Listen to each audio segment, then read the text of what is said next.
provider. It's that model again of bringing social services, health, the police, education, and those community organizations together to come up with the models and the plans that work.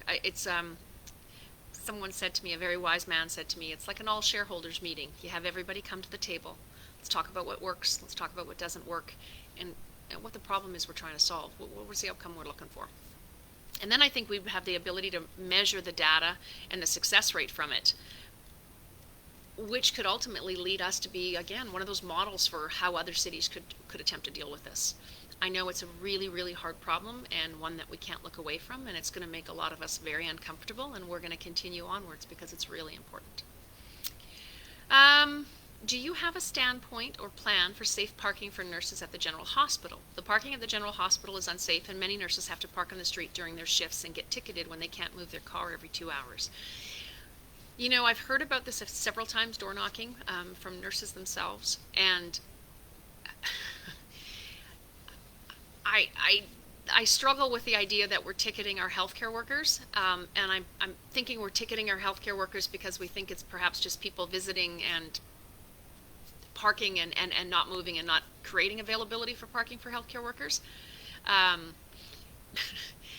This is where a relationship with the provincial government shows itself. If we had a relationship with our city, with the provincial government, this would be coming, there would be something coming out of this, because in terms of the safety of our citizens, that is city responsibility. In terms of break-ins, that is city police force responsibility. And in terms of providing facilities for our healthcare workers, that would be the province. There's a partnership in this somewhere that needs to be worked on, but safety for our healthcare workers is, should be a given. How about that? And I have no issue pledging to work with the provincial government to figure something out for the General Hospital. I think that's perfectly reasonable. And to understand the parking issue as it relates to ticketing healthcare workers. What are your political beliefs? I do get asked this question a bit. I'm going to tell you that I'm really, really proud of the campaign team. Municipal politics is about holding a really big tent because it's everybody in the city has to be involved. And I have individuals from all areas of the ideological spectrum, be it NDP, be it Sask Party, be it Conservative, be it Liberal, and be it some agnostics actually. They've all come together, and honestly, from when I sit at a table and they're all there together and they tease each other a little bit back and forth, always showing each other respect. To me, that's how it's supposed to be done, and that's how I would intend to govern as well. In that, if you think about it in terms of a mayor has one vote and has 10 council members that they're required to work with and build consensus with, and to come up with the best ideas and the best solutions for the city, and sharing that, those ideologies or those philosophies that we all come to the table with, either from learned experience or it's what we grew up with or it's what we've come to believe based upon our learning. That's where the magic happens to me, is when you get everybody in a room and you show respect to each other's ideas, you understand where people are coming from, what it is they're trying to accomplish, and yeah. And I think, and sometimes I'll say it again, you just agree to disagree. You're not going to agree on everything with everybody. You all have families. I know you just experienced Thanksgiving. You don't all agree with each other. But respectful debate is where we come up with some of the best ideas. Would you consider not expanding Regina further with new subdivisions, but look at redeveloping our older neighborhoods and spending our tax dollars on existing infrastructure? So the current motto of the city is that growth must pay for growth. And so the new subdivisions that have been built have been, infrastructure-wise and levy-wise, have been borne out by the developers. However, long-term, urban sprawl can cost cities millions. And I think growth is important. I think the city of Regina has sort of two problems. One is an efficiency problem. I think we have some really good workers at our city and at City Hall and within our city departments, and who want to do a good job, and there's redundancy and processes and policies that are in their way from being successful, and I think I'd really like to have a hard look at that. We have a revenue problem as well. We need more people to live here. We need more of a tax base, and we need more businesses to be located here. And so there's this circular infinite element to building a city, which is you need people in order to create revenue, and you need revenue in order to create people. And so it's about finding that balance. Do I believe in investing in existing infrastructure? Yes, I do. I must be honest, I'm completely puzzled with how infrastructure is being tackled, knowing the significant deficit that we have at the city. So that's something I'll be learning about in the once in the seat. And redeveloping our older neighborhoods. So when the city did design Regina, the OCP, the official community plan, and got it approved at the province, the next step in that process should have been developing neighborhood plans. In fact, it says in the OCP you should develop neighborhood plans. Why that's important is, pick a community. Let's pick Cathedral, for example. Cathedral is not like Lakeridge. Lakeridge is not like Glencairn. Glencairn is not like Albert Park.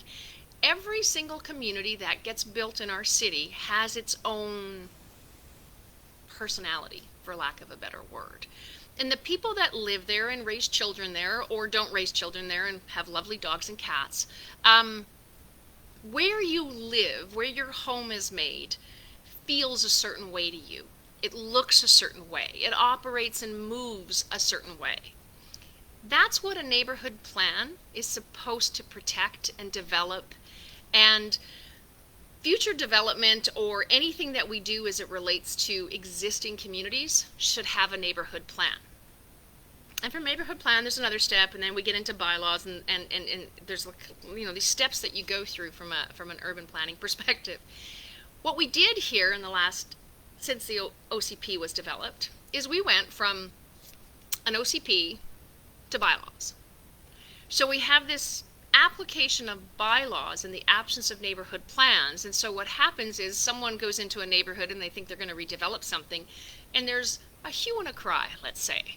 And there should be, because the neighborhood plan was skipped. And so the people in that community who should be involved, those community associations, those organizations that exist, the intention is to work with them to create a neighborhood plan to discuss what it is further development, infill development, revitalization is going to look like in their neighborhood.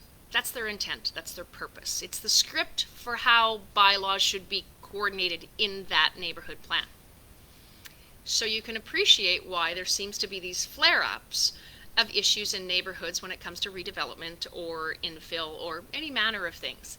It upsets people because their neighborhood definition, according to how they experience it, is being challenged. Now, I believe in revitalization. I believe in infill. I believe that if you have crumbling basements, whether it's an issue related to the geography that we exist in, the weather that we exist in, or the just a lack of care perhaps sometimes, well, then that needs to be done. But then what does that new building look like? And that's, again, what a neighborhood plan is supposed to be about. So redeveloping our older neighborhoods, yeah, once you have a neighborhood plan, I think that's a great idea. That's the step. And apparently it was on the plan and the work plan to be done during 2018 and 2019. It's not done yet. Shocker. So in any event, that would be something to initiate in the planning department.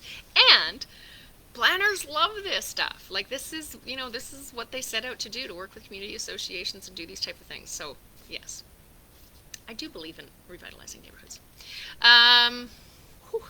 Here we go. This is a long one, guys. The provincial auditor recently deemed both the Connexus building and the proposed Brant building non-compliant developments under the 2016 master plan. The city is as well moving forward with a $15 million commercial aquatic destination facility, further destroying more green space in the park.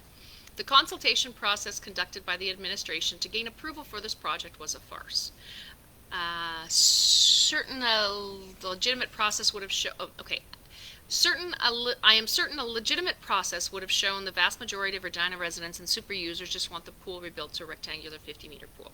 Cost would be approximately $5 million. You proposed a new year-round indoor aquatic destination facility that could incorporate all those features planned for Wascana Park. I agree. This is the person saying they agree. It's not two of me talking right now. One, if elected, will you direct the administration to reassess the aquatic destination plan for Wascana Park? 2, will you instruct our representative on the PCC to vote against the Brent development? 3, will you use all city resources necessary, up to and including legal action, to stop the non-compliant Brent building from being constructed in Wascana Park? I think as it relates to the PCC, the Provincial Capital Commission, I'm going to come back to a relationship with the provincial government. I'm a little bit at sea with this, but I do understand that there was a report about it being non-compliant. I need to get up to speed with where the province is at. This would be something that you absolutely have to work together. I've been asked numerous times, do I believe in the development in the park of office space and whatnot. As it relates to the park is a park. The park should be a park. I like the idea of activation in the park, and I get asked, what do you mean? And I try to use the example of the gazebo that's there. I have experienced in the park, bands playing in that gazebo, and there being a social gathering or festival-like atmosphere to enjoy that park. I think that's what it's intended for. I would love to see snowshoeing. I would love to see, and I think there's cross-country skiing. Waskimo is a great event, but it's those type of things which you'd like to see activated. In terms of how would I handle the Provincial Capital Commission? You know what? I'm going to build a relationship with the province to understand the master plan and its intent and its outcomes, and to go from there. And use all city resources as necessary. I think the city needs to show leadership on this issue, but we need to show leadership in partnership with the province. We're not at odds with the province. We need to work together to figure out if that's the master plan that was passed in 2016, then how are we adhering to it? And in terms of reassessing the aquatic destination plan for Wascana Park, I think there's an element of this which depends upon how far down the road they are with some of this, but we come back to I'm unclear as to why Wascana Park is at 15. We originally were going to call Maple Leaf Pool, and now that's back on the books. So there's a little bit I'm concerned about as it relates to the budget. But clearly, if we're going to build an indoor aquatic facility that's going to have a wave pool and potentially water slides in it, we might have a look at this as well. But no promises on this. I'm not 100% sure on the decision process that we arrived at this happening in Wascana Park, as opposed to another outdoor pool. Okay, moving on. Which phrase would best describe your philosophy for running the city over the next few years? Sorry, it sort of sounds like one of those quizzes in a magazine that you take. Just saying. A, spend in the hopes of creating growth and keep programming levels high, or B, tighten the belt and look for cost-saving ways to reduce expenses and alleviate any tax increases. I'm going to choose C. And I said it before, and I'll say it again. We have an issue both with revenue and with expenses. And even on the expense side, I think the issue is I'm going to come back to its efficiencies. It's how can we do more with what we currently have. I don't want to beat people up because I think we have great city employees. I actually think there are processes and policies in people's way that are hindering their ability to do their job really well, or just even from being innovative, being empowered to be innovative to come up with solutions other than the status quo. Other than, well, this is the way we've always done it. I think that's completely ridiculous. So are there cost savings? I think the city employees know that answer better than I do. And I've heard from some of them. They do, in fact, know ways. And then spend in the hopes of creating growth. I do believe you have to invest. And I go back to that infinite cart and horse situation where you need people on the revenue side and you need businesses on the revenue side. But in order to do that, you need to create a city that people want to live and do business in. We need to get out of that way, and we need to create an environment where it's friendly for people to live here. They get value for their tax dollars, and businesses are able to open and renovate and build and